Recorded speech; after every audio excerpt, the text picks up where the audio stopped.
नमस्कार, DV live breaking में आप सभी का बहुत बहुत स्वागत है और मैं हूं आपके साथ अंशिता और मेरे साथ मेरे सहयोगी अविनाश जी मौजूद है। बहुत बहुत स्वागत है आपका इस कार्यक्रम में। तो बजट जब से आया है तब से पूरे देश में घमासान मच गया है, क्योंकि आप सभी जानते हैं बजट का इंतजार लंबे समय से था, लोगों को बहुत ज्यादा उम्मीदें थी, लेकिन मोदी सरकार उन उम्मीदों पर इस बार भी खरी नहीं उतरी है।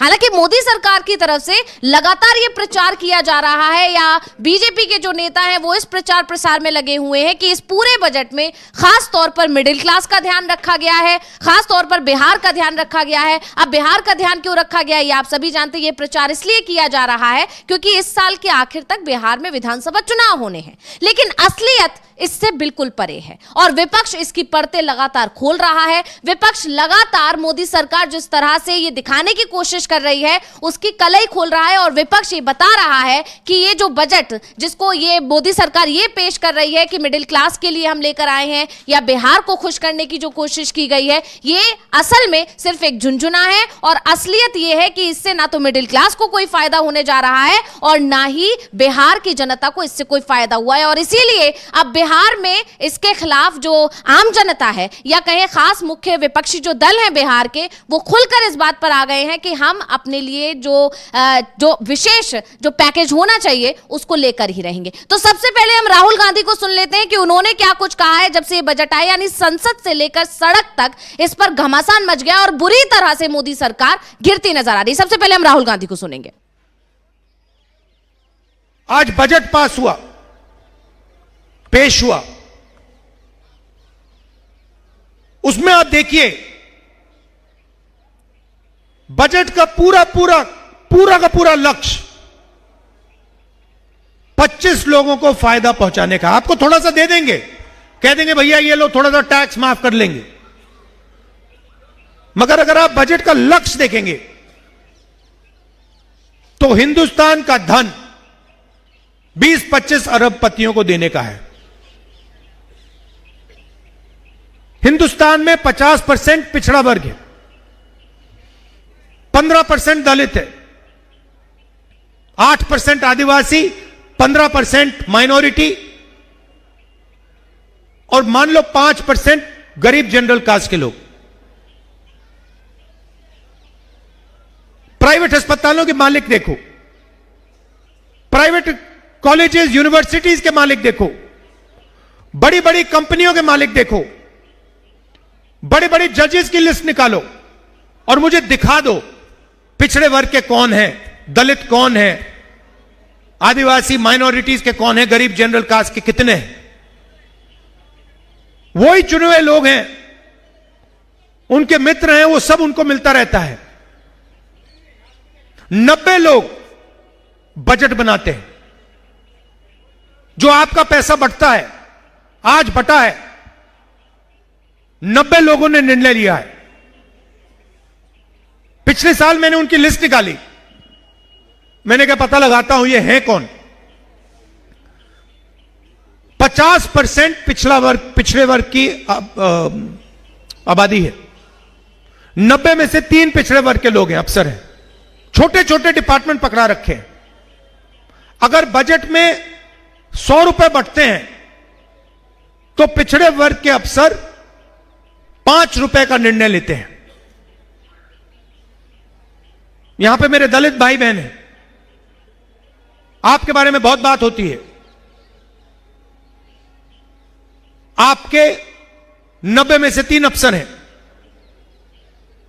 छोटे छोटे डिपार्टमेंट दे रखे हैं, पीछे बैठा रखा है। अगर कुछ उल्टा सीधा बोलते हैं एसीआर में करियर खत्म करा जाता है। अगर 100 रुपए बजट में बचते हैं, दलितों की आबादी 15% है, अगर 100 रुपए बचते हैं तो 1 रुपया का निर्णय दलित अफसर लेते हैं। आदिवासी 8% हैं, 100 रुपए में से 10 पैसे का निर्णय वो लेते हैं। तो सब मिलाकर दलित, आदिवासी, पिछड़ा वर्ग,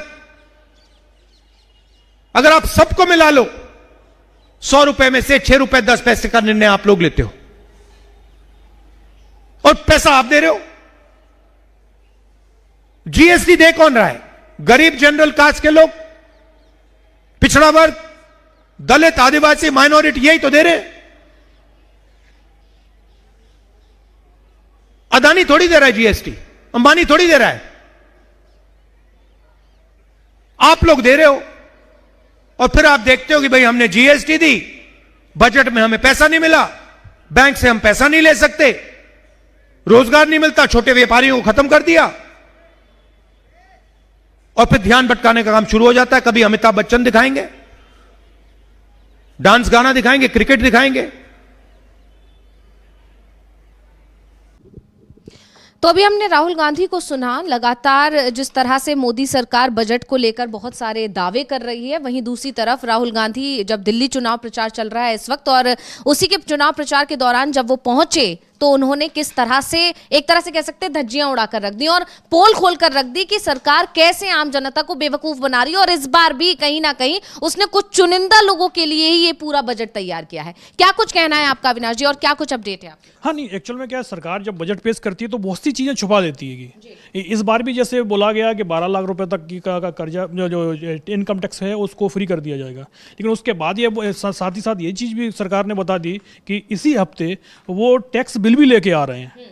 तो भाई टैक्स बिल में यदि आपने कुछ दूसरी नीति ले आए तो पता चला कि 8 लाख में जो आपने छूट दी थी और छूट पर कुछ किसी और रास्ते से उस पर टैक्स लग गया।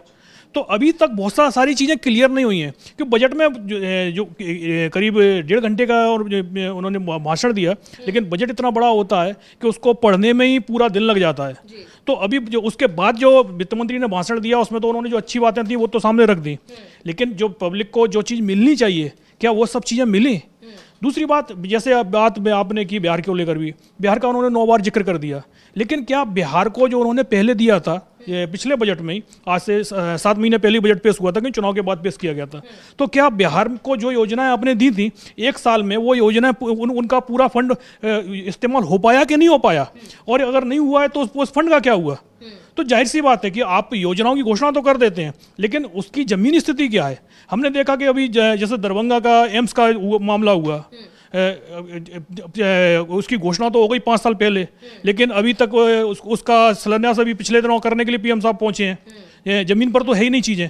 तो इसी तरीके से आप बजट में जो चीज़ की घोषणा करते हैं कि क्या वो चीज़ उस पर काम भी हो रहा है कि नहीं हो रहा है, इसकी भी जो वो एक तरीके से समीक्षा होनी चाहिए। और दूसरी बात ये है कि आपने बिहार की बात की कि चुनाव है और जिस जगह चुनाव होता है उस जगह का नाम बजट में जरूर आता है, क्योंकि अब बिहार में चुनाव होना है और दिल्ली के लिए तो सीधा सीधा चुनाव आयोग ने ही बोल दिया था, स्ट्रिक्टली बोला था जिस दिन चुनाव की घोषणा की थी तभी बोला था कि दिल्ली केंद्रित आप कोई भी योजना इस बजट में लेकर नहीं आएंगे।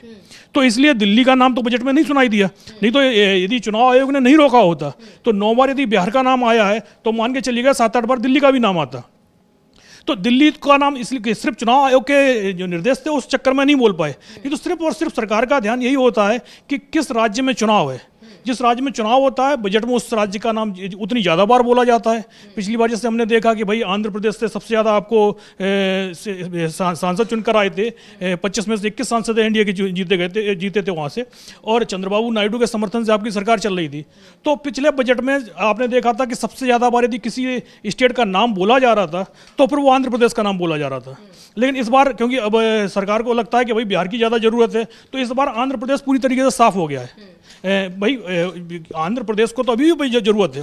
चंद्रबाबू नायडू तो हर तीसरे दिन आके धमक जाते हैं। अभी मोदी जी गए थे, वो बोल कर आए थे कि हमने 3 लाख करोड़ की योजनाएं दी हैं। अमित शाह ने भी बोला कि भाई 3 लाख करोड़ की 6 महीने के अंदर अंदर आंध्र प्रदेश को योजनाएं दी हैं। लेकिन इस बजट में आंध्र प्रदेश को क्या मिला?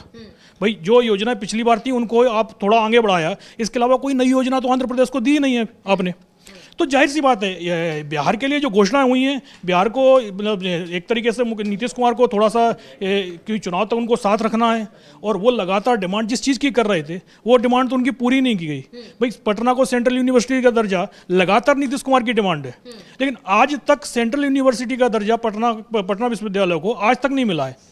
और जो विशेष राज्य का दर्जा वाला मामला है उसको तो अब ऐसा लगता है नीतीश कुमार भूलने ही लग गए हैं, क्योंकि उनको जो भूलने की आदत सी भी हो गई है, वो कब क्या बोल जाते हैं इसके लिए कई वीडियो वायरल हो रहे हैं। तो जाहिर सी बात है कि नीतीश कुमार इस समय बुरी तरीके से फंसे हुए हैं।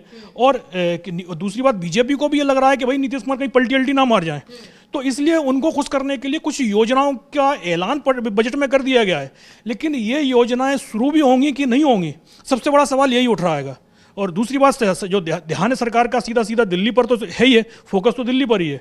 अब ये कहा गया है कि भाई मिडिल क्लास के लिए जो 12 लाख जो टैक्स पर छूट की योजना लेकर आए हैं, तो उसका फोकस एक तरीके से दिल्ली चुनाव को लेकर ही रखा गया है।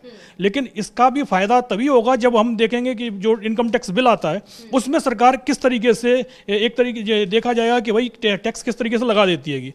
तो अभी देखना है, बजट पर बहुत सारी चीजें अभी धीमे धीमे करके क्लियर होंगी। जी, लगातार विपक्ष इस पर हमलावर है ही, और राहुल गांधी ने पहले अभी हमने जो बयान सुना, उन्होंने दिल्ली चुनाव के लिए प्रचार करने जब वो सदर पहुंचे थे, वहां उन्होंने इस तरह से पोल खोलकर रख दी कि सरकार सिर्फ पागल बना रही है, बेवकूफ बना रही है जनता को, मिडिल क्लास को, खासकर जो मिडिल क्लास कहीं ना कहीं नाराज चल रहा है। ये बात लोकसभा चुनाव हो या और दूसरे चुनाव में, ये कहीं ना कहीं बीजेपी समझ चुकी है कि मिडिल क्लास उससे नाराज चल रहा है और उसी को साधने की कोशिश की गई है। लेकिन जब वित्त मंत्री ने बताया कि बजट में क्या क्या है, तो उन्होंने कुछ मुद्दों को बता दिया जिससे सिर्फ एक ओवरव्यू दे दिया जाए कि हम आपके लिए ये लाए हैं, लेकिन असल में अंदर बहुत सारी चीजें ऐसी छिपी हुई हैं जिन्हें अभी नहीं बताया गया। इसके बारे में आपने अविनाश जी अभी जिक्र किया, तो उसी को लेकर भी राहुल गांधी ने एक ट्वीट भी किया और उसके जरिए से उन्होंने वो तंज भी कसा है। तो राहुल गांधी क्या कहते हैं, मैं चाहूंगी कि हमारी स्क्रीन पर लेकर आए उस ट्वीट को। और राहुल गांधी का ये कहना है कि एक घाव दे करके कहीं ना कहीं सिर्फ उसे एक बैंडेज से छुपाने की कोशिश की जा रही है। मतलब गोली से घाव दिया गया है और उसको एक बैंडेज लगाकर, यानी सिर्फ हल्की फुल्की मरम्मत की जा रही है, एक जो गहरा घाव है। तो ये बहुत बड़ी बात है, ये काफी बड़ी बात कह दी गई है कि बहुत ज्यादा गहरा जो चोट लगी है आम जनता को, जिस तरह से मोदी सरकार को ये आरोप लगते हैं कि वो लूट रही है, सिर्फ अपने मंत्रियों की जो अपने मित्र हैं उनकी जेबें भरी जा रही हैं, सिर्फ अपनी सरकार के लोगों की जेबें भरी जा रही हैं, सिर्फ आम जनता को लूटा जा रहा है, गरीबी बढ़ती चली जा रही है। इस तरह के आरोप जो मोदी सरकार पर विपक्ष की तरफ से लगते हैं, वो आरोप कहीं ना कहीं और सही साबित हुए जब इस बार बजट आया, और इसी को लेकर राहुल गांधी ने ट्वीट करके भी निशाना साधा है। तो ये बड़ी बात यहां पर कह गए। इसके अलावा प्रियंका गांधी भी लगातार हमलावर हैं, वो भी इस मुद्दे को तेजी से उठा रही हैं। तो मैं चाहूंगी कि प्रियंका गांधी को हम सुन लेते हैं, क्या कुछ कहा है उन्होंने, उसके बाद उस पर चर्चा करेंगे। संसद में बजट की चर्चा हुई, ठीक है, इन्होंने कहा मिडिल क्लास के लिए ये जो टैक्स का स्लैब है इसको 12 लाख तक कर दिया, 12 लाख तक मुफ्त है, टैक्स नहीं होगा, ठीक है।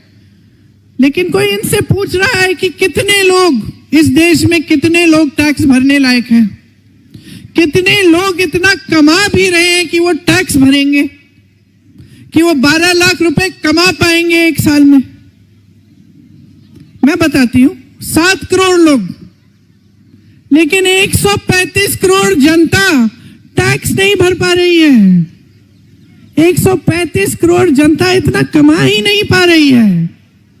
आज आप सुबह उठते हैं, आपकी हर चीज पे जीएसटी का टैक्स है, हर चीज पे, दांत मंजन पे है, दवाइयों पे है, स्कूल की वर्दियों पे है, मोजे जूतों पे है, किताबों पे है, हर चीज पे जीएसटी का टैक्स है। खास तौर से जिनकी छोटी छोटी दुकानें हैं, जो अपना छोटा बिजनेस चलाते हैं, वो समझ रहे हैं मैं बात क्या कर रही हूं, कि जीएसटी को लेकर किस तरह से छोटे बिजनेस भी खत्म होने के कगार पे हैं, क्योंकि हर चीज पे टैक्स है, हर चीज महंगी हो गई है। मैंने आपसे बात की जब मेरी शादी हुई थी, मुझे याद है कि 100 ग्राम का जो मक्खन है 12 रुपए का मिलता था, एक थैली दूध 7 रुपए की मिलती थी।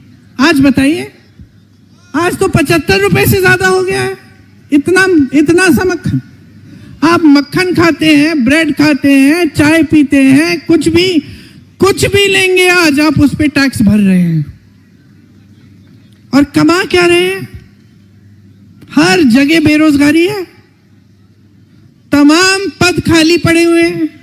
सरकारी पद आपको मालूम है 25,000 खाली हैं दिल्ली में, केंद्र की सरकार के भी पद खाली हैं।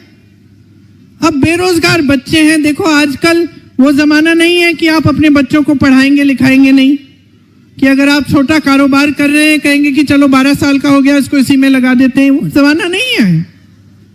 आज आप खुद पढ़ाना चाहते हैं अपने बच्चों को, आप चाहते हैं कि आपका बच्चा जो है आपसे ज्यादा तरक्की करे, कि जो संघर्ष आपने देखे हैं वो बच्चा ना देखे।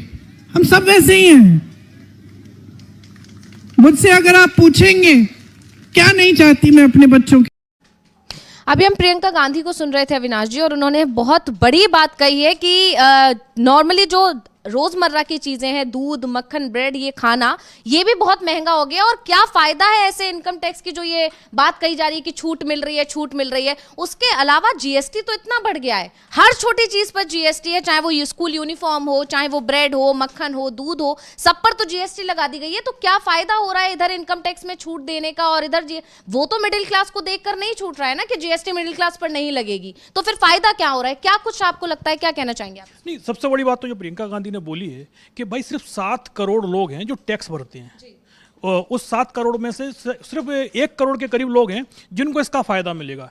यानी कि 1%, क्योंकि देश की आबादी 140 करोड़ है, 1% लोगों को भी इस छूट का फायदा नहीं मिलना है। लेकिन सरकार इस तरीके से ढोल पीट रही है जैसे देश का तकरीबन 20, 30, 40, 50 करोड़ मिडिल क्लास को जो लोग हैं उनको इसका फायदा हो रहा है। भाई ये आपने सारी सर्विस जो जॉब है वो आपने ख़त्म कर दी हैं। आप सारे जितनी भी जो सरकारी संस्थान हैं, जो कंपनियां हैं जो फ़ायदे में चल रही हैं, क्योंकि जो नुकसान वाली कंपनियां उसको तो कोई खरीदता नहीं है, और जो फ़ायदे वाली कंपनियां हैं वो एक एक करके आप निजी हाथों में सौंपते चले जा रहे हैं। तो जॉब तो आप सीधी सीधी ख़त्म करते चले जा रहे हैं। और नई भर्तियां आप देख लीजिए, अब आपने सैनिकों की भर्ती की तो उनको अग्निवीर बना दिया, तो नई भर्तियां तो हो नहीं रही हैं। जो पुराने पद हैं उनको एक एक करके आप रिटायरमेंट होता है तो पद ही खत्म हो जाता है। तो इसका फायदा कितने लोगों को हो रहा है?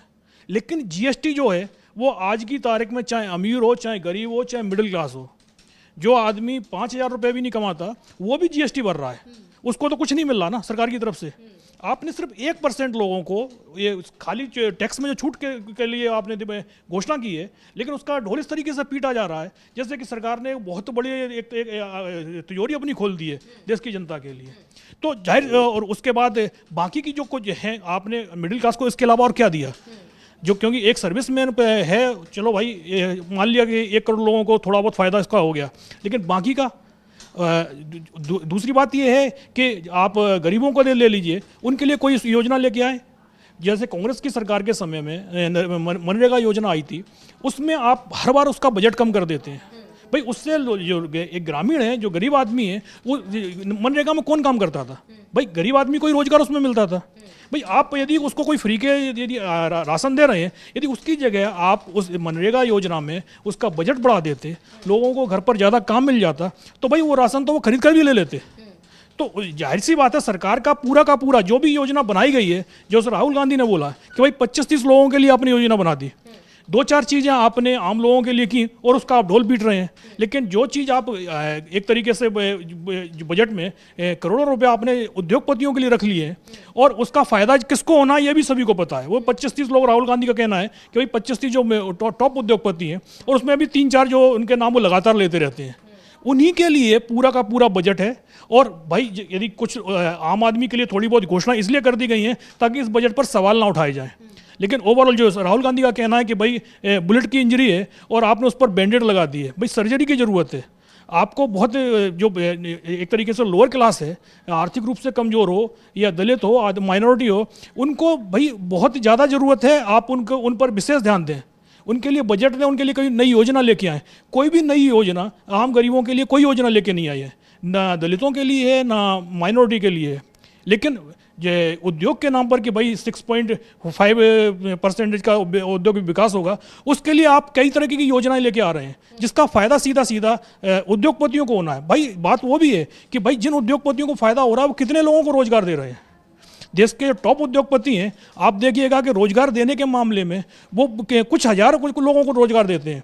उसके उलट जो सरकारी कंपनियां हैं वहाँ आपने भर्तियां बंद कर रखी हैं। तो जो आपने टैक्स छूट दी उसका फ़ायदा कितने लोगों को होना है? भाई ज़्यादा से ज़्यादा लोगों को जिस चीज़ का फ़ायदा हो सके उस तरह की कोई योजना इस बजट में नहीं दिखाई दे रही है, और यही आरोप प्रियंका गांधी और राहुल गांधी लगा रहे हैं। जी बिल्कुल। अब राहुल गांधी और प्रियंका गांधी जहां एक तरफ इस मुद्दे को जोर शोर से उठा रहे हैं, और ये दिल्ली चुनाव में भी ये मुद्दा गर्माता हुआ नजर आ रहा है। मतलब ये बहुत ही कह सकते हैं कि दिल्ली चुनाव चल रहे हैं, 5 तारीख को मतदान होना है, 8 को नतीजे आएंगे, और उस बीच में बजट आना कहीं ना कहीं ये मानकर चला जा रहा था कि इसका असर सरकार भी समझ रही है दिल्ली चुनाव पर उसके फेवर में हो सकता है। लेकिन जिस तरह से विपक्ष इस मुद्दे पर हमलावर हो गया है, जिस तरह से सरकार की पोल खोल कर रख दी है राहुल गांधी ने, प्रियंका गांधी ने और तमाम तमाम विपक्षी नेताओं ने कि ये सिर्फ और सिर्फ एक झुंझुना पकड़ा दिया गया है आम जनता के हाथ में। आम जनता जिस आर्थिक संकट से इस वक्त गुजर रही है, जिस तरह से महंगाई की मार झेल रही है, पैसा बच ही नहीं रहा है, बचत नहीं हो पा रही है, उस बीच में एक अच्छे राहत पैकेज की उम्मीद की जा रही थी कि अगर बजट आएगा तो अच्छा खासा राहत दी जाए, क्योंकि एक बार फिर मोदी सरकार को एक तरह से दिया गया है, यहाँ पर तीसरी बार सत्ता में आई है, एनडीए की सरकार है इस बार, तो इस बार ये माना जा रहा था कि शायद इस बार वो जनता के बारे में कुछ तो सोचेगी, क्योंकि झटका उससे बड़ा लगा है। आम जनता और मिडिल क्लास की जो नाराजगी है उसी का नतीजा ये रहा कि लोकसभा चुनाव में इस बार बहुमत भी हासिल नहीं कर पाई बीजेपी अकेले दम पर। तो कहीं ना कहीं ये मानकर चला जा रहा था कि इस बार जब बजट आएगा तो वो उस पूरे मिडिल क्लास को खुश करने की कोशिश करेगी। खुश करने की कोशिश तो की है, लेकिन सिर्फ एक दिखावटी तरीके से, असल में कोई राहत नहीं दी जा रही। और ये बात लगातार विपक्ष उठा रहा है और अब ये मानकर चला जा रहा है कि दिल्ली चुनाव जो चल रहे हैं उस पर इस बजट का खासा असर पड़ेगा और हो सकता है बीजेपी को इसका भारी झटका भी लग सकता है और इसका बहुत ज्यादा नुकसान बीजेपी को उठाना पड़ सकता है। वहीं दूसरी तरफ बिहार को जो राहत देने की कोशिश की गई है या ये दिखाने की कोशिश की गई है कि हम बिहार के लिए बहुत ज्यादा सोच रहे हैं, उसे राहत दे रहे हैं, बिहार को एक अच्छा पैकेज देने की बात जो कही गई है, क्योंकि बिहार में इस साल के आखिर में चुनाव होने आप सभी जानते हैं, तो उसको लेकर कहीं ना कहीं बिहार की जनता को और खासकर नीतीश कुमार को और जेडीयू को साधने की कोशिश की गई है। और जो दूसरे तमाम सहयोगी दल हैं उन्हें साधने के लिए ये एक चाल, एक तरह से कह सकते हैं, जो विपक्ष का आरोप है, जो मनोज झा जो आरोप लगा रहे हैं कि सिर्फ और सिर्फ बेवकूफ बनाने वाली बात की गई है और हम जो मांग है, विशेष पैकेज की जो मांग है, उस पर हम अड़े रहेंगे। क्या कुछ बोले मनोज झा, पहले सुन लेते हैं। बजट है, इस तरीके से आप इसको देखिए। आपने इस अफसाने में पीयूष गोयल जी का जिक्र किया। सबसे पहले तो ये बता दूं, सदन के रिकॉर्ड पे उन्होंने स्वयं मुझसे कहा था कि इनका वश चले तो पूरे देश को बिहार बना देंगे। ये मानसिकता ऑन रिकॉर्ड है पार्लियामेंट में। पुरानी बिल्डिंग में हम लोग थे, फिर बहुत बवाल मचा था, हम लोगों ने प्रोटेस्ट किया था, तो आकर के रिग्रेट किया था। तो ये तो बिहारियों के प्रति उनकी सोच को दर्शाता है। अब चलिए छोटी छोटी बात करते हैं। मखाना बोर्ड की स्थापना, मखाना रिसर्च इंस्टीट्यूट पहले से था बिहार में। क्या करोगे? इंस्टीट्यूट को बोर्ड में कन्वर्ट करोगे? कोई इवैल्यूएशन किया? पिछला बजट और इस बजट में रीपैकेजिंग के सिवा क्या? इसलिए कल मैंने कहा था कि शराब भी पुरानी, बोतल भी पुरानी और कॉक जो है वो लीक कर रहा है और चिपचिपा सा चिमचिमी का एक रैपर लगा दिया। बिहार की जरूरत क्या है? आप बजट को जरूरत से देखोगे ना, बिहार की जरूरत है कि अनएम्प्लॉयमेंट क्राइसिस ट्रैप कर रही है बिहार को, उससे निकलने का रास्ता आप क्या बता रहे हैं? पलायन के ट्रैप में बिहार फंसा हुआ है, उससे निकलने का आपके इसमें क्या है? बिहार के कृषि के कुछ अलहदा संकट जो Punjab, Haryana, north west, UP से अलग है, उस संकट से निकलने के लिए बिहार को क्या दिया आपने? कुछ नहीं। हमारा आर्थिक, सामाजिक आर्थिक सर्वेक्षण, जातिगत सर्वेक्षण आया था, उसकी हकीकत के रूबरू, क्योंकि वो तो प्रधानमंत्री कार्यालय में भी रिपोर्ट गई होगी, निर्मला जी तक पहुंची होगी, उसके बरक्स आपने क्या किया? ये तो चंद सवाल मैं रख रहा हूं आपके समक्ष। बिहार के साथ नाइंसाफी हुई है और मैं तो कांग्रेस और विपक्ष के साथियों को कहूंगा, ये जो आप कहते हैं नहीं बिहार सेंट्रिक है, नहीं, सिर्फ वस्त्र पहन लेने से बिहार की गिफ्टेड और बिहार का नाम लेने से बिहार की सूध ही नहीं होती है। ये मैं समझता हूं ये budget one of the most regressive है और हम तो हक लेके रहेंगे। आज आपके साथ के सामने कह रहा हूं, लड़के जागर करके दिल्ली तक ह्यूमन चेन बना के बिहार से विशेष राज्य का दर्जा लेना है, क्योंकि हमें गुजरात के साथ खड़ा होना। ये क्यों स्पेशल ट्रीटमेंट टू गुजरात? उस तरह का ट्रीटमेंट बिहार के लिए क्यों नहीं? वोटिंग स्टेट है सिर्फ आपके लिए, लिट्टी खा लीजिएगा तो बिहार का भला हो जाएगा, अनुचित। इसलिए मैं अपने साथियों से भी कहता हूं, आइए और एक एक बजट के अभी हम मनोज झा को सुन रहे थे, उन्होंने सीधी सीधी चेतावनी दे दी कि ह्यूमन चेन बनाकर हम विशेष राज्य का दर्जा तो लेकर ही रहेंगे, सिर्फ गुजरात के साथ ही इस तरह का स्पेशल ट्रीटमेंट क्यों हो रहा है, बिहार के साथ इस तरह से भेदभाव क्यों किया जा रहा है, ये बड़ा सवाल इस वक्त उन्होंने उठा दिया है। और क्योंकि बिहार में चुनाव होने इस साल के आखिर में, तो ये बीजेपी के लिए और जेडीयू के लिए बड़ी मुश्किल पैदा कर सकता है। जिस तरह से मनोज झा का भी बयान है, उन्होंने सीधे सीधे चेतावनी दी है, चुनौती दी है और ये मुद्दा अब आगे तक उठाया लाया जाएगा? और क्या कुछ लगता है आपको कि बीजेपी की तरफ से या मोदी सरकार की तरफ से बिहार को ये जो पैकेज दिया गया, कहीं ना कहीं पूरे बजट में खासा ध्यान रखने की कोशिश की गई, अपने दोनों सहयोगियों को साधने की कोशिश की है, टीडीपी को भी थोड़ा बहुत साधने की कोशिश की है और इधर जेडीयू को भी साधने की कोशिश की है, दोनों बड़े सहयोगी हैं, तो क्या बिहार में जिस तरह से राष्ट्रीय जनता दल ने या दूसरे विपक्षी दलों ने मोर्चा खोल दिया है, जिस तरह से ये मैसेज दे दिया है कि सिर्फ और सिर्फ मोदी सरकार जनता को पागल बना रही है, जेडीयू को पागल बना रही है, तो क्या नीतीश कुमार पर इसका कुछ असर पड़ेगा? क्या नीतीश कुमार अब कोई बड़ा एक्शन ले सकते हैं या फिर अभी भी एनडीए के साथ रहने के बारे में ही सोचेंगे? हाँ, जैसे मनोज झा ने बोला कि पैकेज तो ये है ही नहीं है, थोड़ा सा गिफ्ट दे दिया गया है, कुछ योजनाओं का ऐलान कर दिया गया है और वो योजनाएं भी क्रियान्वित होती हैं कि नहीं होती हैं ये भविष्य की बात है। लेकिन बिहार की जो मुख्य समस्या है उस समस्या पर ध्यान नहीं दिया गया है। जैसे राहुल गांधी ने भी बोला कि भाई बुलेट इंजरी पर आपने बैंडेड लगा दिया है, उसी तरीके से बिहार के साथ हुआ है। आपने बजट में नाम तो लिया बिहार का 8 बार 9 बार 10 बार, आप देखिएगा जब भी बजट कोई पेश होता है उसमें गुजरात का नाम नहीं लिया जाता, लेकिन पूरे साल सबसे ज़्यादा योजनाएं जो आप देखेंगी तो वो गुजरात के लिए ही होती हैं। आप ये भी देख लीजिए, जो भी बड़ी कंपनी आती है, भले ही वो प्लांट अपना देखने के लिए कर्नाटक चली जाए, तमिलनाडु चली जाए और या महाराष्ट्र चली जाए, वहाँ उनकी सरकार से बातचीत भी होती है, सब कुछ फाइनल होता है, लेकिन अचानक पता चलता है कि उसका प्लांट गुजरात शिफ्ट हो गया है। तो मतलब गुजरात को लिए एक स्पेशल ट्रीटमेंट चलता है, बाकी राज्यों के लिए कुछ अलग अलग है। और बिहार के लिए तो जो मनोज झा का कहना है कि जो मुख्य मांग है हमारी मुख्य मांग जो है वो विशेष राज्य के दर्जे को लेकर है, जिसको लगातार नीतीश कुमार 20 साल से नीतीश कुमार जिसको उठा रहे थे, लेकिन पिछले 2 साल से उस डिमांड को भूल गए हैं। लेकिन आरजेडी और बाकी की पार्टियां जो हैं वो इस डिमांड को नहीं भूली हैं। बोले अब हक की लड़ाई है, आप कुछ चुनाव आ गया है तो आपने बिहार का नाम 8-9 बार यदि बजट में ले लिया है तो इससे बिहार का भला नहीं हो जाएगा। सिर्फ और सिर्फ एक तरीके से चुनाव में वोटरों को खुश करने की कोशिश की गई है, इसके अलावा बजट में बिहार को बहुत कुछ नहीं दिया गया है। तो जाहिर सी बात है, अगर बिहार जहाँ चुनाव है वहाँ कुछ नहीं मिल रहा है, आपकी सारी योजनाएं बाद में घूम फिर कर पहुँचेंगी कहाँ? गुजरात में पहुंचेंगी। तो उनका यही कहना मनोज झा का कि भाई जिस तरीके से आप गुजरात को ट्रीट कर रहे हैं उसी तरीके से बिहार को ट्रीट कीजिए। और गुजरात को तो आपको ट्रीट करना भी नहीं है, क्योंकि भाई वो भारत के टॉप 3 स्टेटों में आता है, जो सबसे ज़्यादा एक तरीके से विकसित में जिसकी जीडीपी सबसे ज़्यादा है, तो वो टॉप 2 और 3 में रहता है। लेकिन बिहार जहाँ आबादी भी है, करीब 12-13 करोड़ की आबादी है बिहार की, और उसके बाद वहाँ को जो सबसे बड़ी बात तो ये है कि बिहार में कोई औद्योगिक बड़ी बड़ी कंपनियाँ नहीं हैं। तो सबसे आपको क्योंकि निजी कंपनियां तब पहुंचेंगी जब पहले वहाँ सरकारी बड़ी कंपनियां पहुंचे, पीएसयू पहुंचे, तो उसकी तरफ तो कोई ध्यान नहीं हो रहा। आपने इस बजट में भी आप देखिएगा कि विशेष राज्य के दर्जे की तो खैर डिमांड अब सरकार की तरफ से ही साफ साफ मना हो गई है। पिछले लोकसभा का जो सत्र हुआ था, संसद का सत्र, तो उसमें ही सरकार ने मना कर दिया था कि विशेष राज्य का दर्जा नहीं देंगे। तो भाई आप पैकेज भी विशेष पैकेज नहीं दे रहे हैं, कुछ योजनाओं का ऐलान विशेष पैकेज में नहीं आता है। आप बिहार को या तो विशेष पैकेज दीजिएगा, जबकि आरजेडी की डिमांड तो ये है कि हमको पैकेज और विशेष राज्य का दर्जा दोनों ही चीज़ें चाहिए, लेकिन यहाँ तो एक भी चीज़ नहीं मिल रही है। कुछ यदि आप कुछ घोषणाएं कर रहे हैं कि भाई 4 ट्रेनें मिल जाएंगी या एक आईआईटी कॉलेज में कुछ सीटें स्टूडेंटों की बढ़ जाएंगी, तो ये बिहार के लिए ज़रूरत के हिसाब से मान के चलिए बहुत छोटी चीज़ है। और इस तरीके की तो कई, क्योंकि भाई जैसे 100 एयरपोर्ट बनाए जा रहे हैं, उसमें 3 बिहार को दिए गए हैं, बाकी भी स्टेटों को दिए गए हैं, लेकिन बिहार का नाम लिया गया है उसमें, बाकी स्टेटों के नाम नहीं लिए गए हैं।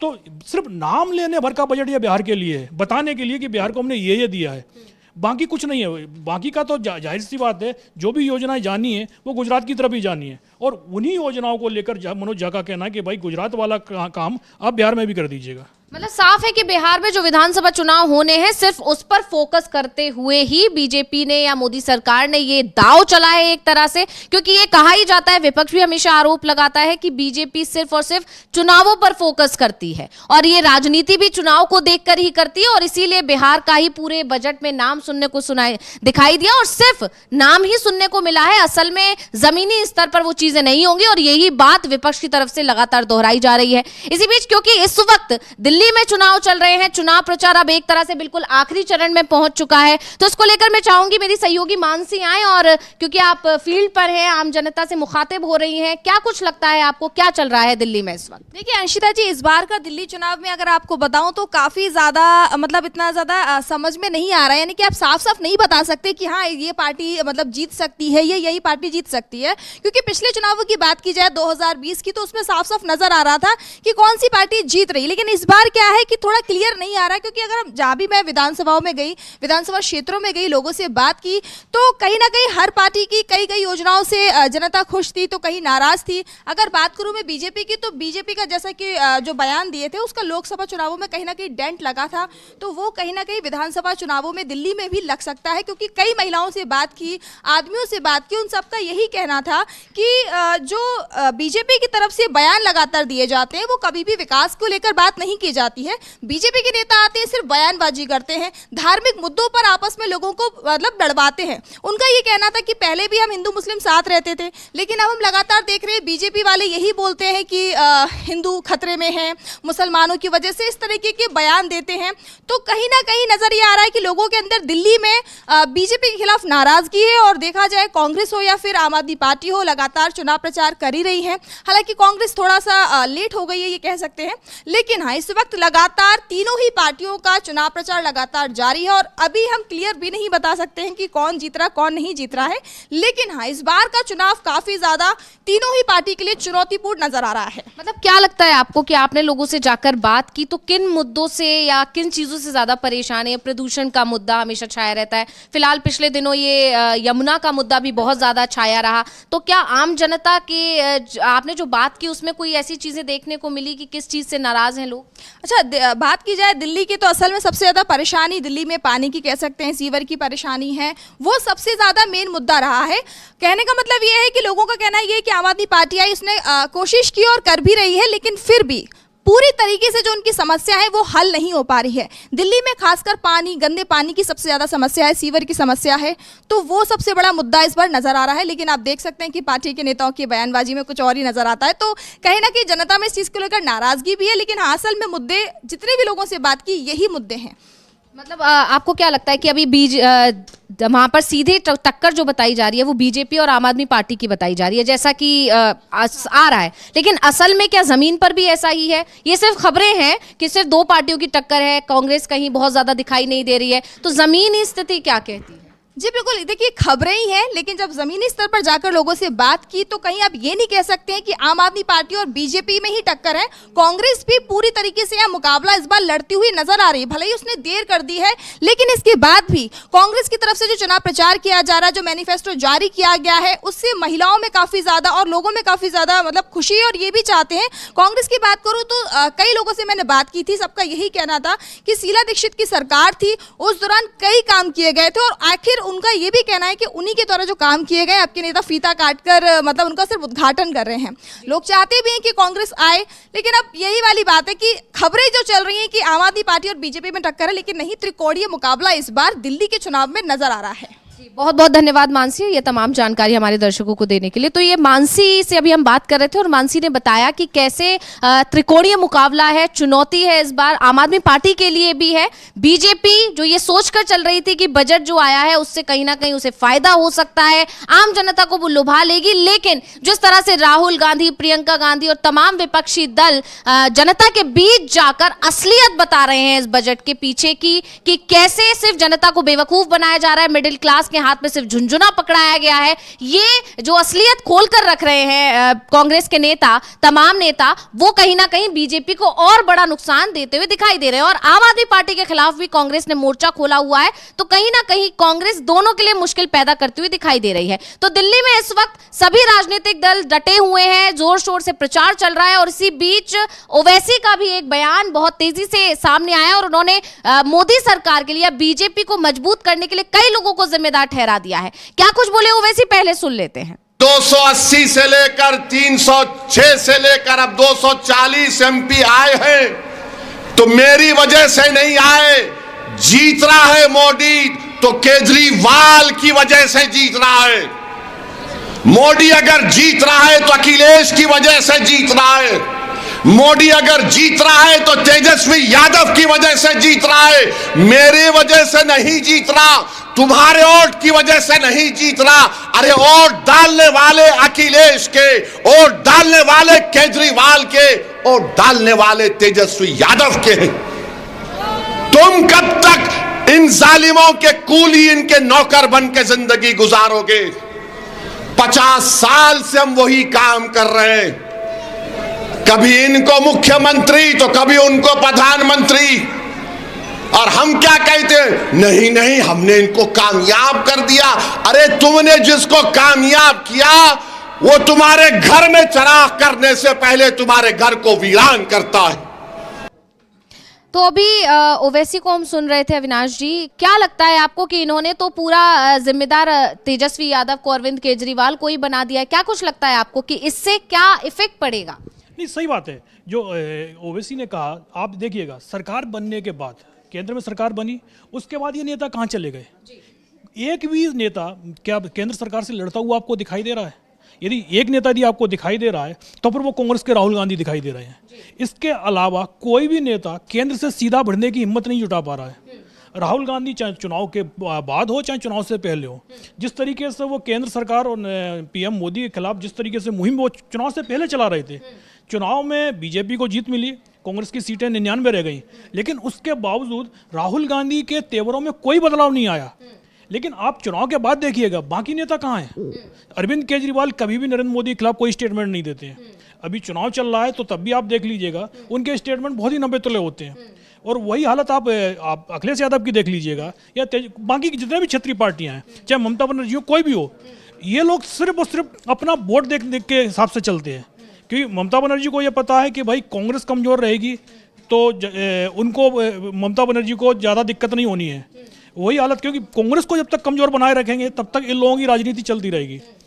और दूसरी बात यह है कि इन्हें कांग्रेस का समर्थन भी चाहिए, क्योंकि कांग्रेस के नाम पर ही जिस तरीके से राहुल गांधी ने संविधान की लड़ाई लड़ी, तो उनको पता है कांग्रेस को साथ रखेंगे तभी ओबीसी वोट मिलेगा, तभी दलितों का वोट मिलेगा, तभी माइनॉरिटी का वोट मिलेगा। और दूसरी बात यह भी है कि कांग्रेस जब भी सीट बंटवारे को लेकर होती है तो हमेशा एक तरीके से बड़े भाई की तरीके से ट्रीट कर लेती है कि भाई चलो आप लोगों को क्षेत्र में आपका दबदबा ज़्यादा है तो ज़्यादा सीटें लड़ लीजिएगा।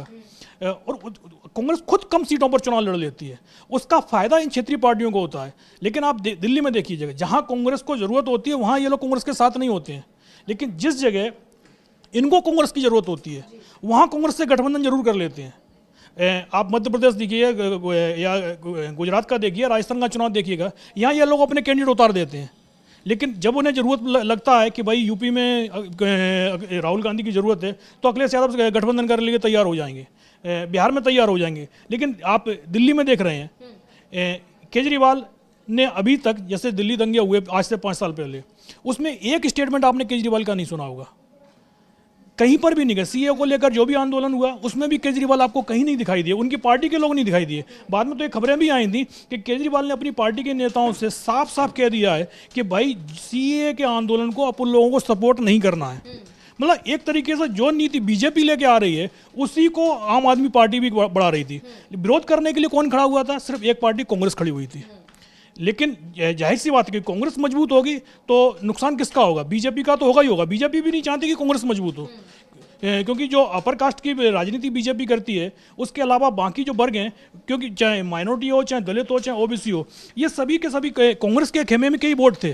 कांग्रेस कमजोर हुई तो कुछ वोट बीजेपी की तरफ चला गया, कुछ क्षेत्रीय पार्टियों की तरफ चला गया। इसलिए दोनों ही पार्टियां चाहती हैं कांग्रेस दिल्ली में मजबूत ना होगी। कांग्रेस मजबूत दिल्ली में भी होती है तो उसका असर यूपी बिहार तक भी पड़ेगा। तो इसीलिए ये सारी की पार्टियां केजरीवाल को जिताने की कोशिश कर रही हैं कि भाई केजरीवाल भले ही जीत जाए लेकिन कांग्रेस मजबूत ना हो जाए। तो ये चीज़ कांग्रेस को भी देखनी है, क्षेत्रीय पार्टियों को भी ये देखना है कि भाई बीजेपी से इस समय लड़ कौन रहा है। जनता को भी ये चीज़ देखनी है।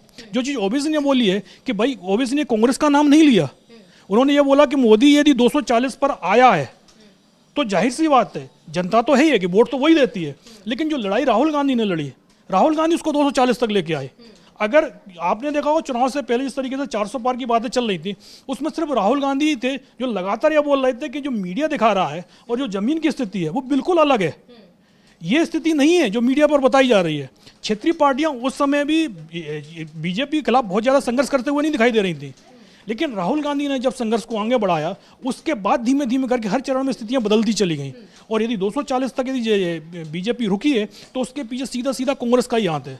और उसी को ओवैसी बोल रहे थे कि भाई आप इनको वोट देंगे, आप खुद सोच लीजिएगा कि लोगों ने आपके लिए क्या किया है, कि भाई केजरीवाल, जैसे कल राहुल गांधी ने भी जो अपना भाषण दिया था तो उसमें भी वो बोल रहे थे कि आम आदमी पार्टी के आप पूरी टॉप लीडरशिप उठाकर देख लीजिए, 1 से लेकर 10 तक आप पूरे 10 नेता देख लीजिएगा, उसमें आपको एक भी मुस्लिम नहीं मिलेगा, एक भी सिख नहीं मिलेगा, एक भी आपको दलित नहीं मिलेगा, एक भी आपको ओबीसी नहीं मिलेगा। आपको सिर्फ और सिर्फ कुछ अपर कास्ट के बस जो नेता हैं बस खाली आपको वही दिखाई देंगे। सिर्फ आपसे सिर्फ वोट लिया जाएगा, इसके अलावा आपको कोई अधिकार नहीं दिए जाएंगे। वो चीज़ आप कांग्रेस में देख लीजिए, कांग्रेस की जब तक सत्ता रही वहाँ आपको प्रधानमंत्री भी माइनॉरिटी से बना, वहाँ उन्होंने राष्ट्रपति भी बने, राज्यपाल भी बने, मुख्यमंत्री भी बने, लेकिन उसके अलावा कांग्रेस की सत्ता नहीं रही है। तो बाकी क्षेत्रीय पार्टियां जहाँ पे भी सत्ता में आई हैं, आप उनकी स्थितियां देख लीजिएगा। उसी का एक तरीके से ओवैसी जनता को बता रहे हैं, बोले हमारी, क्योंकि जाहिर सी बात है वो यहाँ दिल्ली में भी 2 सीट पर चुनाव लड़ रहे हैं, लोकसभा में भी उनके ज़्यादा उम्मीदवार नहीं उतरे थे।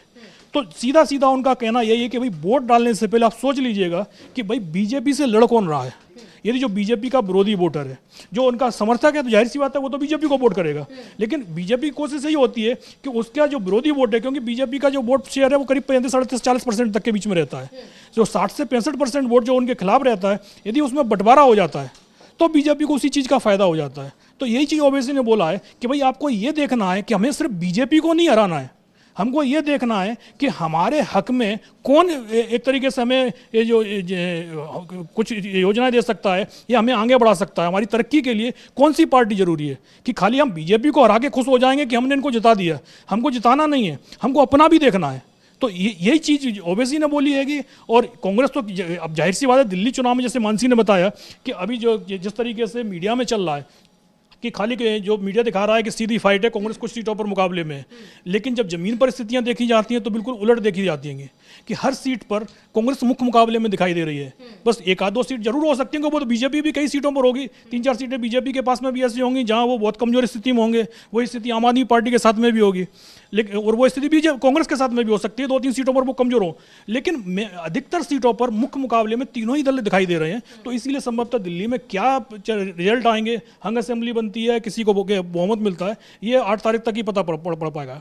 हाँ, बिल्कुल। मानसी से जब हम बात कर रहे थे तो उन्होंने इस बात का भी जिक्र किया कि शीला दीक्षित के कार्यकाल से लोग बहुत ज्यादा खुश हैं। जो उस समय जो काम हुआ था वो आज की दिल्ली में वो काम नहीं हो रहा है। आज की आम आदमी पार्टी सरकार है जब वो वहां वो काम नहीं हो पा रही है। इस बात को लोग बहुत ज्यादा याद करते हैं कि शीला दीक्षित के कार्यकाल में काफी काम हुआ था दिल्ली के अंदर। और इसके अलावा अगर कांग्रेस की बात की जाए तो लगातार राहुल गांधी दोनों बीजेपी और आम आदमी पार्टी को एक दूसरे की बी टीम बताते हैं। वो लगातार ये बात कह रहे हैं। अभी पिछले दिनों एक दलितों का जो कार्यक्रम था वंचित समाज का, उसमें जब राहुल गांधी पहुंचे थे तो उन्होंने साफ साफ कहा था कि बिल्कुल नरेंद्र मोदी की तरह केजरीवाल भी एंटी रिजर्वेशन है, एंटी दलित है, यानी ये लोग भी अगर आएंगे सत्ता में तो आरक्षण नहीं देंगे, आरक्षण को खत्म कर देंगे। एक तरह से उन्होंने यही दिखाने की कोशिश की कि जैसे बीजेपी संविधान विरोधी है उसी तरह से आम आदमी पार्टी भी संविधान विरोधी है और ये एक दूसरे के एक ही थाली के चट्टे बट्टे हैं। इस तरह से उन्होंने लगातार राहुल गांधी ये प्रचार प्रसार कर रहे हैं।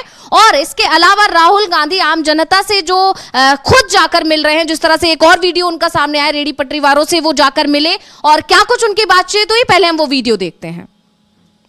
दिल्ली में कितने स्ट्रीट वेंडर्स हैं टोटल? दिल्ली में सर एक अप्रॉक्स लगभग 5 लाख के आसपास का एक टेंटेटिव आंकड़ा है। सबसे बड़ी इश्यूज क्या है आपकी? जो एक्ट आपकी सरकार ने बनाया, इस एक्ट को बिल्कुल वो मानने इम्प्लीमेंट ही नहीं किया, बिल्कुल नहीं कर रहे हैं। मतलब इस एक्ट को मानते ही नहीं है। वो सिंपल कहते हैं कि हम पुलिस एक्ट को और एमसीडी एक्ट के अकॉर्डिंगली काम करेंगे।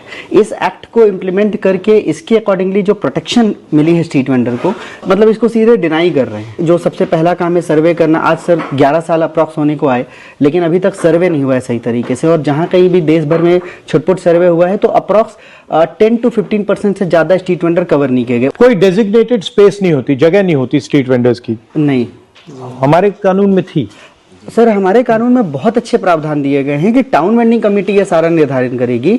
मगर आपको जान के हैरत होगा, जो पार्लियामेंट्री स्टैंडिंग कमेटी की रिपोर्ट में भी आएगी, टाउन वेंडिंग कमेटी की मीटिंग ही पूरे देश भर में हमारे सामने आंकड़े हैं, कहीं पर भी सही तरीके से नहीं होता। और कानून में जो प्रावधान है टाउन वेंडिंग कमेटी बनाने के, कॉन्स्टिट्यूट करने के, उसको कभी फॉलो ही नहीं करते। तो मेन आपका जो कॉन्फ्लिक्ट होता है जी, ठीक है, ये पुलिस वाले ये तो आपसे एक प्रकार से एक्सटॉर्शन करते हैं जी, बट मेन आपकी कॉन्फ्लिक्ट किससे होता है? लाल किला के पास में जहां पे ये वेंडिंग करते हैं, अभी कुछ टाइम पहले स्ट्रीट वेंडर्स को वहां से रिमूव किया पुलिस ने और वहां सिर्फ नो पार्किंग बोर्ड के नीचे गाड़ियां पार्क की हुई, हमारे पास फोटोग्राफ वगैरह सारा कुछ है। तो वेंडर की आजीविका, इसके परिवार की आजीविका को कॉम्प्रोमाइज करके गाड़ी पार्किंग करने के लिए जगह चाहिए और इसके लिए केसेस किए जाते हैं, और वो हमारे अथॉरिटी को इंक्रोचमेंट नहीं दिखता है, मगर वेंडर जो फुटपाथ पे अपना 4 फुट की जगह पे अपना काम कर रहा है वो उनको इंक्रोचमेंट दिखता है। बहुत ब्रूटल तरीके से माल उठा लेते हैं, ट्रकों में भर के ले जाते हैं, नष्ट कर देते हैं, उसको जला देते हैं। जब वो कानून तोड़ रहे होते हैं, खुद पुलिस ऑफिशियल्स, नगर निगम उनको माल उखाड़ रहे होते हैं, हम जब सवाल करते हैं तो उठा के हमें ही बंद कर देते हैं। मुझे 2 बार तिहाड़ जाना पड़ा है स्ट्रीट वेंडर्स की लड़ाई में, और अभी भी 6 से ज्यादा केसेस मेरे ऊपर चल रहे हैं।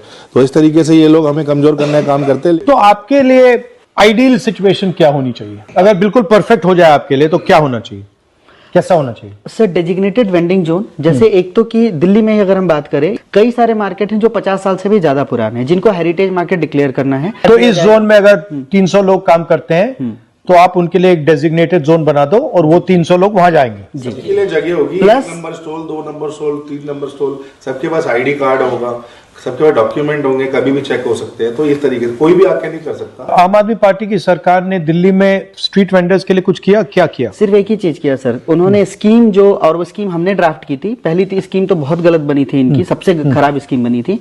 इन्होंने ये किया कि उस स्कीम को लागू कर दिया। बट लागू कर दिए तो उसका फायदा क्या आया? कागजों में लागू, कागजों में लागू। हकीकत बिल्कुल उलट है उसके। और जब से इनकी एमसीडी में सरकार बनी है तब से एविक्शन और 10 गुना बढ़ गया है। ये दोनों जो पार्टीज हैं, ये आपके एक्चुअली एक प्रकार से आपके दुश्मन फॉर्मेशन है, तो वो कर ही नहीं सकते हैं। जी। और सर, जब हमने मीटिंग भी G20 के टाइम पे बहुत मैसिव एविक्शंस हो रहा था स्ट्रीट वेंडर्स का, तो आपको जान के हैरत होगा, डिप्टी मेयर के स्टेटमेंट है कि तुम्हारे घर में अगर बाहर से मेहमान आते हैं तो तुम अपने घर के कचरा और गंदगी साफ करते हो या नहीं? तो आप लोग कचरा हो गए। यस, हम कचरा हैं। तो अभी हम राहुल गांधी को सुन रहे थे, उन्होंने मुलाकात की है और स्ट्रीट वेंडर्स की जो लड़ाई चल रही है उस पर उन्होंने लोगों से, जो उससे पीड़ित हैं, जो परेशान हैं, आम आदमी पार्टी सरकार से परेशान है, बीजेपी सरकार से भी परेशान है, वो अपनी दुविधा लेकर, अपनी परेशानियों को लेकर राहुल गांधी से मिले। और राहुल गांधी कोई पहली बार इस तरह किसी से नहीं मिले, वो लगातार लोगों के बीच जा रहे हैं और उनसे मुलाकात करके उनकी परेशानियों को जान रहे हैं। पिछले दिनों भी कई ऐसे वीडियो सामने आए हैं और ये जो मुद्दे जो मिलते हैं राहुल गांधी को लोगों के बीच जाकर, उन मुद्दों को वो संसद के अंदर भी उठाते हैं, ये लगातार देखा जा रहा है। वहीं इस मुद्दे पर जब अभी बात कर रहे थे वो कि वेंडर्स को क्या क्या दिक्कतें फेस करनी पड़ रही हैं, किस तरह से उनको परेशानियां हो रही हैं, क्या कुछ लगता है आपको कि जैसे उन्होंने आम आदमी पार्टी और बीजेपी को पूरी तरह से दुश्मन बताया है, राहुल गांधी जैसा कहते हुए सुनाई दी कि ये दोनों आपके लिए दुश्मन के तौर पर काम कर रहे हैं, तो क्या लगता है आपको, क्या कुछ अपडेट? हाँ बिल्कुल, जो जाहिर सी बात है कि जिस तरीके से चाहे बजट की बात हो या दिल्ली सरकार की योजनाओं की बात हो, सिर्फ योजनाओं का प्रचार किया जाता है। ये आप देखिए कि जो बजट दिल्ली सरकार का है उसमें सबसे ज़्यादा बढ़ोतरी किस चीज़ में हुई है? सबसे ज़्यादा प्रचार के ऊपर पैसा खर्च किया जाता है कि भाई आप एक योजना लेके आते हैं, उस योजना का कितने लोगों को लाभ मिल रहा है, इससे ज़्यादा दिलचस्पी जो सरकार की होती है वो उसका प्रचार किस तरीके से किया जाए। और प्रचार में क्या है? प्रचार में एक चेहरे का प्रचार करना है। तो भाई आप जिसके लिए योजना लेके आए हैं उसके पास उसका फ़ायदा कितना पहुंच रहा है, आपको सबसे ज़्यादा उसी चीज़ पर ध्यान देना चाहिए। जिस तरीके से स्ट्रीट वेंडरों से साथ मुलाकात हुई, उन्होंने कहा कि भाई योजना तो आ गई, लेकिन उसको इम्प्लीमेंट करना था वो बहुत ख़राब तरीके से किया गया और इसके चक्कर चलते उनका कोई उस चीज़ का कोई फ़ायदा ही नहीं मिल रहा है। तो भाई यदि योजना का फ़ायदा नहीं है तो उसके प्रचार की क्या जरूरत है? और प्रचार भी आप योजना का नहीं कर रहे हैं, प्रचार भी आप सरकार का कर रहे हैं कि भाई सरकार ने ये किया, सरकार ने वो किया। भाई योजना से मतलब नहीं है, भाई उसको लागू भी करो। जैसे कांग्रेस के समय पर जो योजना आती थी तो भाई उसको लागू भी किया जाता था। तो और आप मोदी सरकार देख लीजिए, चाहे केजरीवाल की सरकार देख लीजिए, ये राहुल गांधी ने कहा दोनों के दोनों आपके दुश्मन है। दोनों का एक ही ध्येय है, ज़्यादा से ज़्यादा प्रचार और फ़ायदा कुछ चंद लोगों को करने का। और वही चीज़ चाहे दिल्ली हो चाहे केंद्र हो, वो दोनों में एक तरीके से प्रतिस्पर्धा सी चल रही है। और जो कांग्रेस है कि कांग्रेस का तो 10 साल से दिल्ली की सत्ता से भी बाहर है और केंद्र की सत्ता से भी बाहर है। 2-3 जगह बस खाली 3 राज्यों में सरकार है और वहाँ पर जो योजनाएं हैं जिनको जिस तरीके से लागू किया गया है, जो चुनाव में वादे किए गए थे उनको लागू भी किया गया है। खाली वोट के लिए वो वादे नहीं किए गए थे, लेकिन यहाँ हम देखते हैं कि भाई वादे कर दिए जाते हैं, उसके बाद चुनाव हो जाता है तो उसके बाद वो वादे बुला दिए जाते हैं। भाई आपकी सरकार थी, अभी भी सरकार है, जो आपने अभी वादे किए हैं उनको लागू भी किया जा सकता था ना। आपने चुनाव से पहले तो वादे लागू नहीं किए और आपने कह दिया कि भाई चुनाव के बाद करेंगे। यदि आपका मन साफ है तो आप पहले ही कर देते उन सब चीज़ों के लिए। और दूसरी बात, वो केंद्र में बीजेपी की सरकार है। यदि आपको दिल्ली वालों के लिए कोई चीज़ देनी थी, अब अभी तो आपने कह दिया कि भाई चुनाव आयोग ने बोल दिया है कि दिल्ली के अंदर तो आप योजना नहीं दे सकते। इससे पहले भी तो योजना लागू हो सकती थी। बिल्कुल, चुनाव से पहले ही कुछ आ सकता था कि चुनाव की डिक्लेरेशन से पहले ही कोई योजना लाई जा सकती। हाँ बिल्कुल, लेकिन सिर्फ घोषणाएं हो रही हैं कि हम सत्ता में आएंगे तो ये करेंगे, हम सत्ता में आएंगे तो वो करेंगे। आप दिल्ली को दे क्या रहे हैं? 10 साल में दिल्ली में जो भी इंफ्रास्ट्रक्चर की बात है, वो आप कोई भी फ्लाईओवर चले जाइएगा, आप 10 में से 9 फ्लाईओवर आदमी यही बोलेगा कि शीला दीक्षित के समय पर बना है। 15 साल उनका शासन रहा, लेकिन उसके बाद आप पिछले 11 साल से 2013 से आज 2025 हो गई है, तो आज 13-14 करीब 12 साल हो गए हैं। 12 साल में आपने क्या काम किया? सड़कों की हालत दुर्दशा सी हो गई है। शीला दीक्षित के समय पर जो सड़कें बनी हुई थी, अधिकतर सड़कें तो वही सड़कें चल रही हैं। तो एमसीडी के चुनाव में भी आप देख लीजिए, 6 महीने में कूड़े के पहाड़ हटाने की बात की जा रही थी, लेकिन आज स्थिति क्या हो गई है? तो जाहिर सी बात है, सिर्फ आपको वादे नहीं करने हैं, उनको पूरा भी करना है। और उसी को लेकर कि जो लगातार हमने थोड़ी देर पहले जैसे ओवैसी का बयान देखा, अभी राहुल गांधी जिस तरीके से स्ट्रीट वेंडरों से मिल रहे हैं, उनका कहना यही है कि भाई ये केजरीवाल और नरेंद्र मोदी दोनों ही एक जैसे हैं, दोनों ही जो आम आदमी है, गरीब है, उनके दुश्मन है। और अब 5 तारीख को देखना है कि भाई दिल्ली क्या फैसला सुनाती है।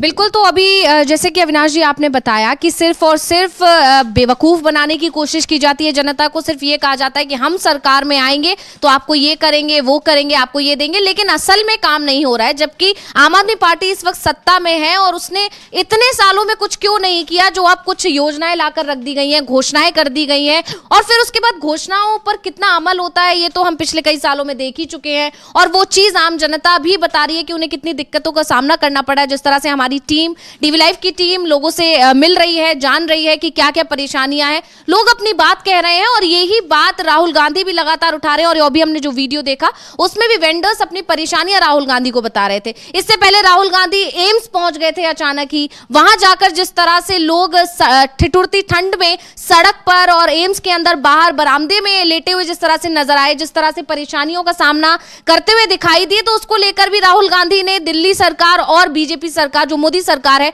उस पर निशाना साधा था। तो ये सारी चीजें बताती हैं कि सिर्फ घोषणाएं हो रही है। और सबसे बड़ी बात, बीजेपी हो चाहे आम आदमी पार्टी हो, उसमें देखने को ये मिलती है कि योजना कोई भी ला रहा हो, किसी भी राज्य की आ रही हो, लेकिन पोस्टर पे फोटो केजरीवाल और नरेंद्र मोदी का होता है। भले ही मुख्यमंत्री आतिश ही है, लेकिन आप देखेंगे तमाम पोस्टर जो आ रहे हैं सोशल मीडिया पर, उसमें फोटो केजरीवाल का हो रहा है। तो ये बड़ी बात है कि यहाँ सिर्फ एक व्यक्ति को चमकाने की कोशिश यहाँ पर कह सकते हैं, जिस तरह के आरोप राहुल गांधी की तरफ से लगाए जा रहे हैं, या अभी हमने जिस तरह से लोगों को सुना, जो हम वीडियो देख रहे थे, उसमें भी उन्होंने कहा कि बहुत ही गंदा ड्राफ्ट तैयार किया गया था पहले, और उस ड्राफ्ट को फिर बदला। खुद जिन लोगों से बात हो रही थी उन्होंने लिखकर नया ड्राफ्ट दिया। तो ये सारी चीजें बता रही हैं कि सिर्फ और सिर्फ योजनाएं लाई जाती हैं, सिर्फ दिखाई जाती हैं, और असल में उन पर काम नहीं होता है। और इसी तरह बजट को लेकर भी ढोल बहुत बड़ा पीटा जा रहा था, लेकिन राहुल गांधी से लेकर प्रियंका गांधी ने आम जनता के बीच जाकर उस पूरे बजट की पोल खोलकर रख दी, और मोदी सरकार एक बार फिर कटघरे में खड़ी हो गई है। और फिर ये कहा जा रहा है कि सिर्फ और सिर्फ आम जनता को और बिहार की जनता को, क्योंकि बिहार में इस साल के आखिर में चुनाव है, सिर्फ बेवकूफ बनाने की कोशिश की गई है, और इससे ज्यादा कुछ नहीं। तो बहुत बहुत शुक्रिया आपका अविनाश जी इस कार्यक्रम में आने के लिए और मेरे तमाम दर्शकों को ये जानकारी देने के लिए, और बहुत बहुत शुक्रिया मेरे तमाम दर्शकों का इस कार्यक्रम में जुड़ने के लिए। इसी तरह और तमाम अपडेट्स के लिए देखते रहिए डीवी लाइव, बने रहिए हमारे साथ, और मुझे यानी अंशिता को दीजिए इजाजत। नमस्कार।